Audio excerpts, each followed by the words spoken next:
green hydrogen hub होगापाई ये पारादीप को भारत वर्षर 3टी बंदर भितर एठी स्वतंत्र भाव आम पारादीप को मध्य भारत सरकार स्वतंत्रता निकट में देइछंती से आपंकर ग्रीन हाइड्रोजन हब सेवाई जाऊँगी से 40,000 कोटी टंकार इन्वेस्टमेंट होगापाई मध्य आपंकर जाऊँगी भारत सरकार जो उद्यम नाफ्ता क्रैकर प्रोजेक्ट सह डाउनस्ट्रीम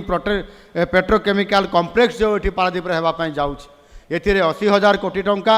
मु गतकाली घोषणा करी 80,000 कोटी टंकार पुंजी निवेश ये पारादीप करा जाउछि एवं आहुरी ए अंचल लक्षे कोटी टंका पर्यंत एठी आपंकर प्रकल्प आसीबो आमे एठी मध्य पर्यटन क्षेत्र आपंकर ए जगार हेबापाई जाउछि एवं ताकु मध्य करिबा पाई आपंकर ब्लू फ्लैग बीच प्रकल्प हिसाब रे आम सरकार घोषणा करछथि ताहा भी कार्यकारी हेबापाई जाउछि एठी मेरीटाइम म्यूजियम प्रतिष्ठा हवा बोली आमर बंदर कर्तृपक्ष आमर अध्यक्ष एठी हरिनाथ जी एठी कहिछन्ति आम पाखरे विराट एक जो म्यूजियम हम से गोटे समुद्र बड़ माछ आकार से निर्माण हम से माछ मुह भितर प्रवेश करले आपन से म्यूजियम चारिपटे जाइकी देखिपारे ये प्रकार एक विश्वस्तरीय म्यूजियम करने जाऊँच